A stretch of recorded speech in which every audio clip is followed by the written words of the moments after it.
In the cold, silent depths of space, the massive Zorn battlecruiser drifted like a dark shadow against the starry backdrop.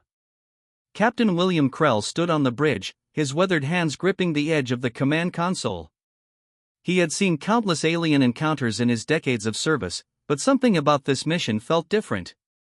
The humans were not like any species the Zorn had encountered before. Their communication patterns were chaotic, their technology seemingly primitive, yet there was an underlying energy that made this seasoned captain uncomfortable. Reports from initial reconnaissance missions described a species that defied all standard diplomatic protocols. Today was first contact, a moment that would potentially reshape galactic relationships.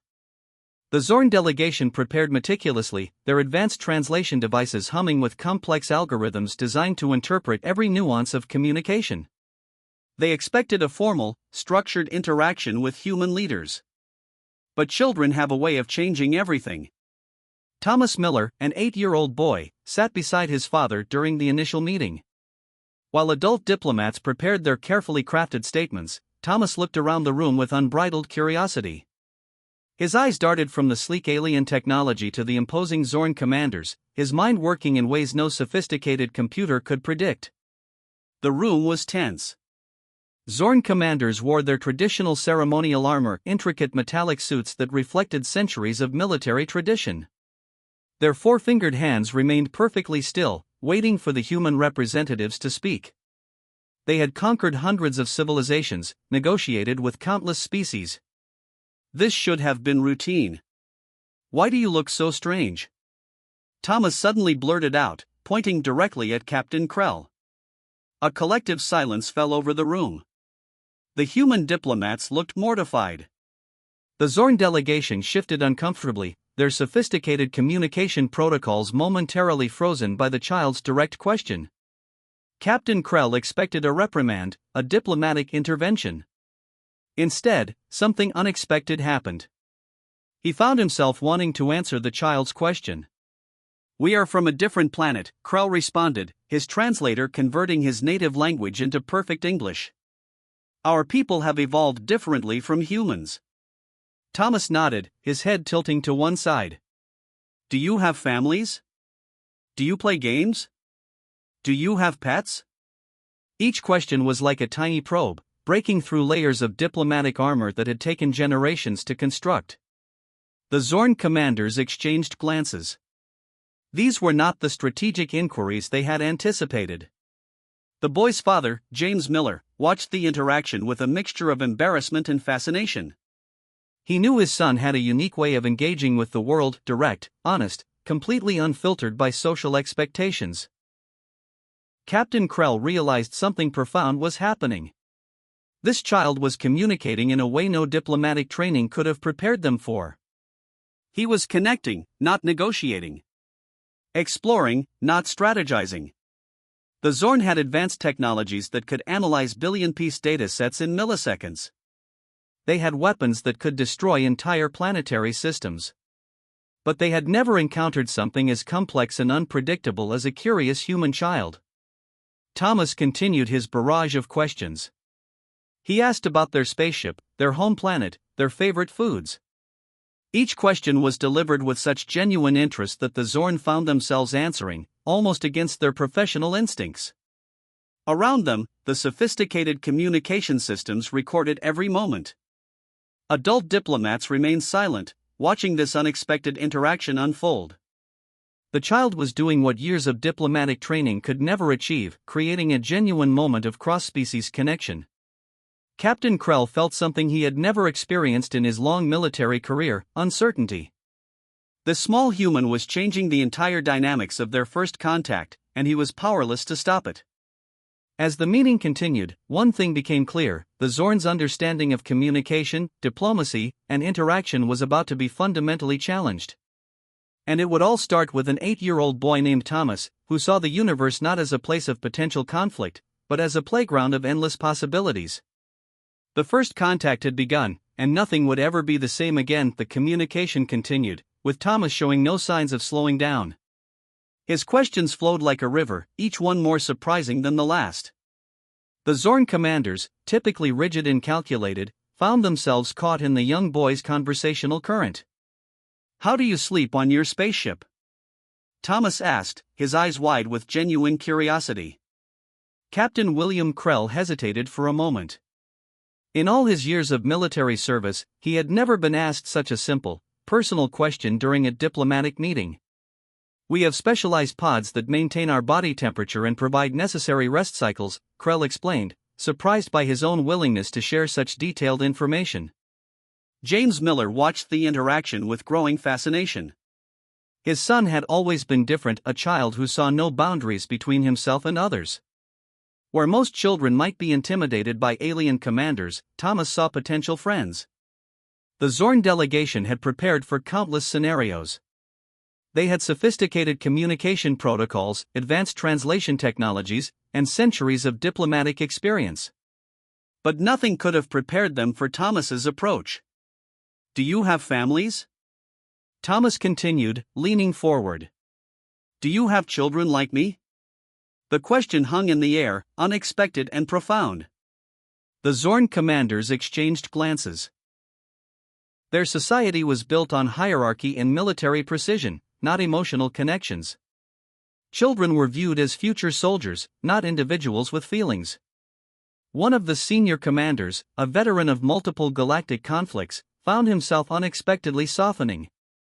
We have reproduction units, he began, then stopped. The clinical term suddenly felt inadequate in the face of Thomas's innocent inquiry. Thomas nodded, processing the information. He didn't judge or compare.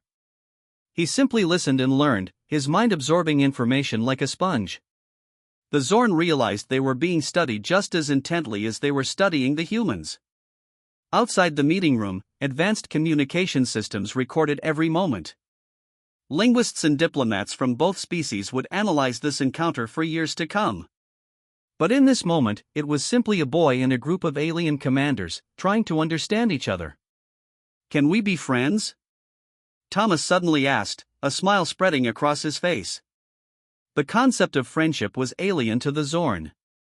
Their civilization understood alliances, strategic partnerships, and military connections. But friendship? The word itself seemed to challenge everything they knew about interspecies relationships. Captain Krell felt something shifting inside him. Years of military training, decades of viewing other species as potential threats, began to crack under the weight of Thomas's simple question. James Miller watched with a mixture of pride and anxiety. He knew his son had a unique way of connecting with people, or in this case, beings from another world. Thomas saw potential in every interaction, every encounter. The room's atmosphere changed. The formal diplomatic setting began to dissolve, replaced by something more genuine and unexpected. Thomas's questions continued, each one a tiny probe into the Zorn's complex social structure. What do you do for fun? He asked, tilting his head. The Zorn commanders looked at each other, momentarily confused. Fun was not a concept in their operational vocabulary. One of the younger Zorn officers, inspired by Thomas's openness, began to describe their training simulations. What started as a clinical description gradually transformed into something more animated, more personal. Thomas listened intently, his imagination building pictures of alien experiences.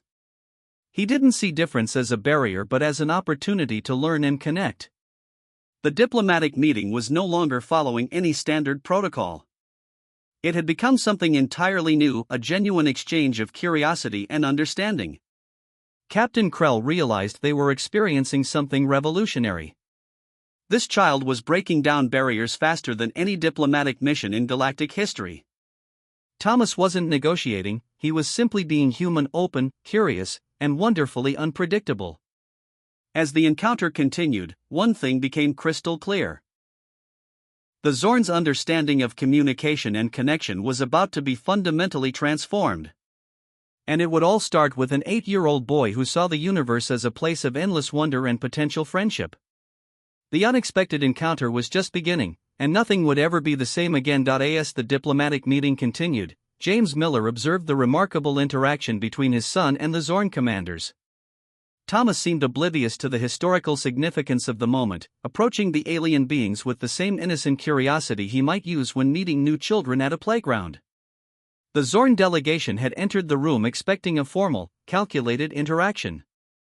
Instead, they found themselves increasingly disarmed by Thomas's genuine approach. His questions weren't strategic or designed to extract information. They were pure, unfiltered explorations of understanding. "Why do you travel in space?" Thomas asked, his eyes bright with wonder. The senior commander, a veteran of countless galactic encounters, found himself struggling to provide a simple answer. Their usual response about territorial expansion and scientific exploration suddenly felt inadequate in the face of the child's pure curiosity. Captain William Krell watched the interaction with growing fascination. In all his years of military service, he had never seen an encounter quite like this. Thomas was breaking down complex barriers with nothing more than genuine interest and an open heart. James recognized something special was happening. "Children see the world differently," he quietly explained to a nearby human diplomat.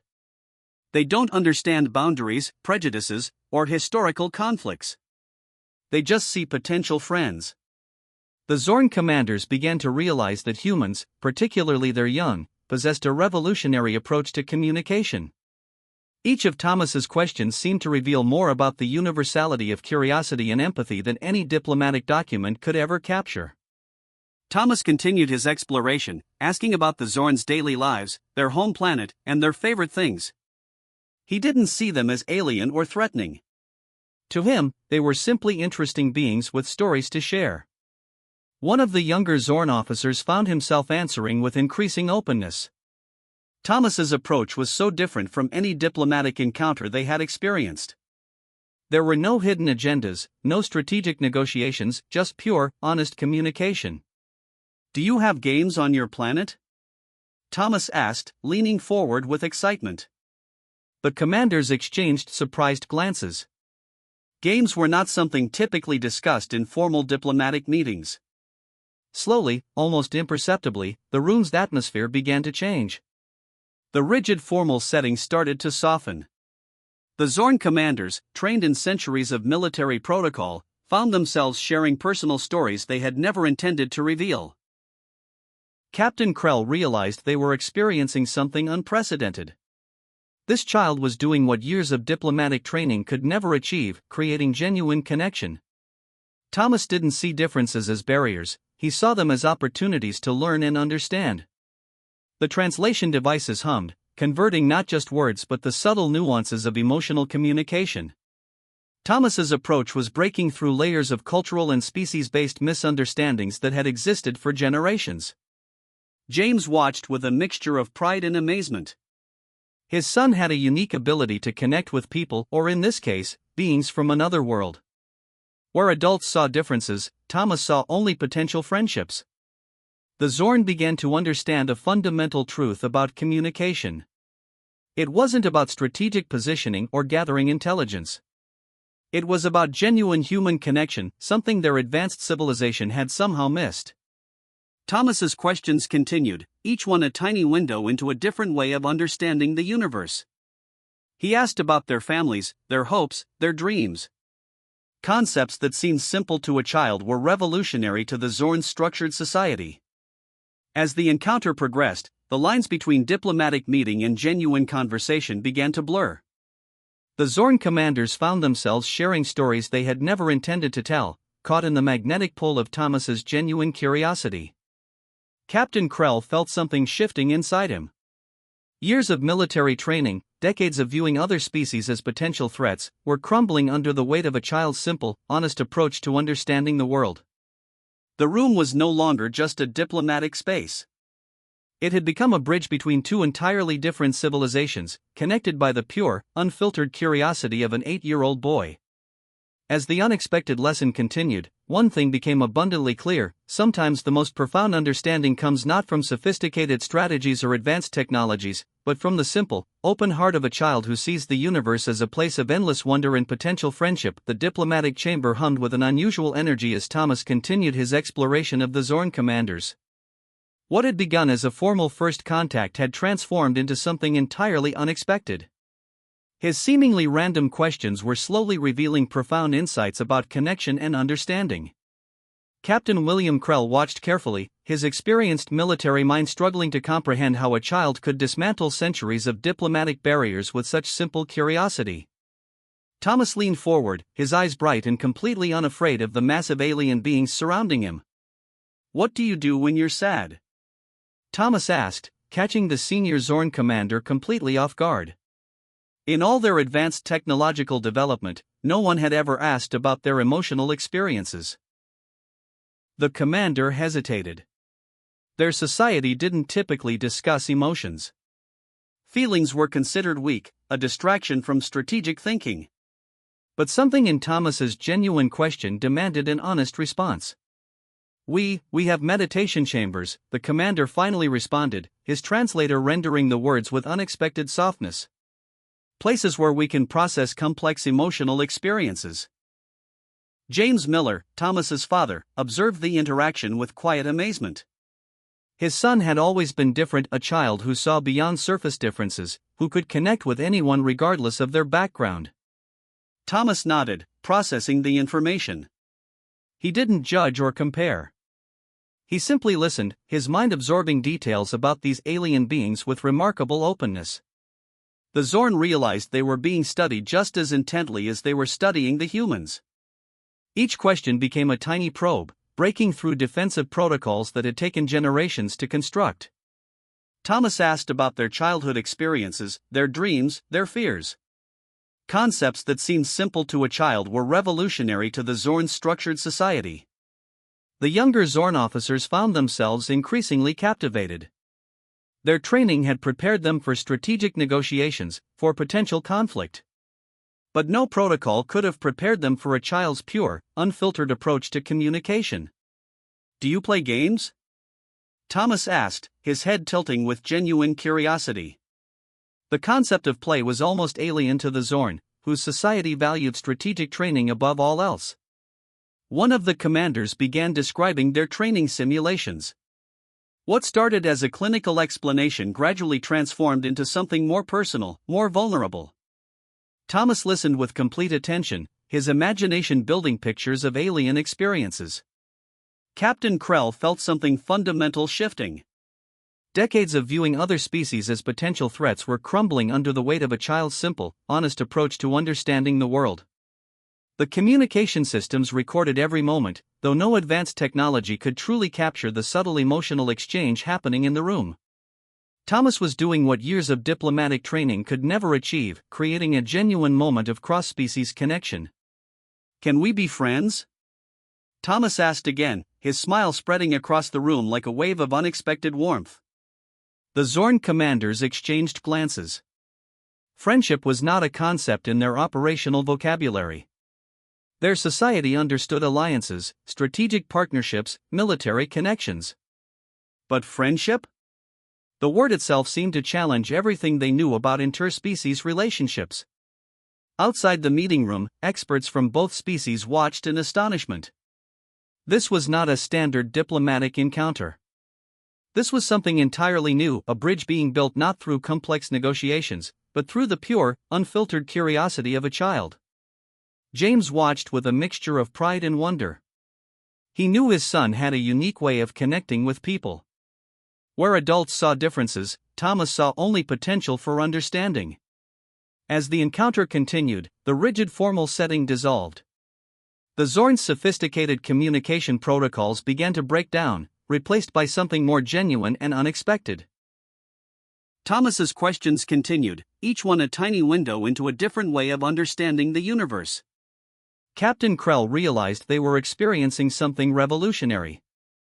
This child was breaking down barriers faster than any diplomatic mission in galactic history. Thomas wasn't negotiating, he was simply being human, open, curious, and wonderfully unpredictable. The universe watched, and everything was about to change. The barriers were breaking, one innocent question at a time. The final moments of the encounter would be remembered in galactic history as something extraordinary. Thomas Miller, with his childlike simplicity, had transformed what should have been a standard diplomatic meeting into something far more profound. Captain William Krell stood at the center of the room, his massive alien frame seeming to shrink under the weight of a child's understanding. The Zorn delegation had arrived expecting a formal, calculated interaction. Instead, they found themselves facing something entirely unexpected: genuine human connection. Thomas looked up at the lead Zorn commander, his small hand extended in a universal gesture of friendship. The room fell silent. Decades of military training, centuries of interstellar conflict, all seemed to pause in this single moment. "We can be friends," Thomas repeated, his smile bright and completely without fear. The commander hesitated. In all his years of galactic exploration, no encounter had prepared him for this moment. Their sophisticated communication systems, advanced translation technologies, and complex diplomatic protocols meant nothing against the pure, unfiltered connection of a child. Slowly, almost imperceptibly, the commander reached out and accepted the handshake. James Miller watched, his heart racing. He knew his son had a unique ability to see beyond differences, to connect with anyone regardless of their background or appearance. But this was something more than he could have ever imagined. The other Zorn officers watched in stunned silence. Their entire civilization was built on hierarchy, conquest, and strategic positioning. The concept of friendship was alien to them. Yet here was a child, offering connection with such simple, genuine openness. Thomas didn't understand the historical significance of the moment. To him, this was just another conversation, another opportunity to make a new friend. He continued to look up at the commander with pure, unbridled curiosity. "Do you want to see my drawing?" Thomas asked, pulling a crumpled piece of paper from his pocket. The commander, a being who had commanded massive battleships, who had negotiated with hundreds of civilizations, found himself nodding. The drawing was simple. A stick figure representation of the Zorn commander, standing next to Thomas, with a big smile connecting them.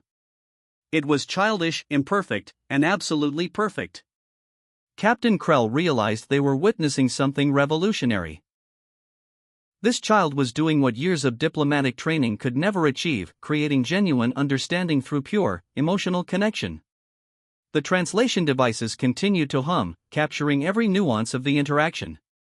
But no technology could truly translate the profound moment happening in the room. Thomas was breaking down barriers that had existed for generations, one simple gesture at a time. Outside the meeting room, experts from both species watched in complete amazement. This was not a standard first contact scenario. This was something entirely new, a bridge being built through the innocent curiosity of a child. The Zorn commander carefully took the drawing, a gesture that would have been unthinkable moments earlier. In that simple act, he acknowledged something fundamental about human connection, something their advanced civilization had somehow missed. James felt a mix of pride and wonder. His son had always been different, a child who saw potential friends where others saw differences. But this was beyond anything he could have imagined.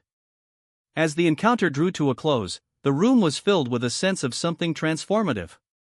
The Zorn delegation had arrived expecting to establish diplomatic protocols. Instead, they were learning the most important lesson of all, the power of genuine connection. Thomas continued to smile, completely unaware of the historical significance of his actions. To him, this was just another day, another opportunity to make a new friend. The universe watched, and everything changed. In that moment, the Zorn understood a fundamental truth about humanity: their greatest strength was not in technology or warfare, but in their capacity for genuine, unrestrained connection.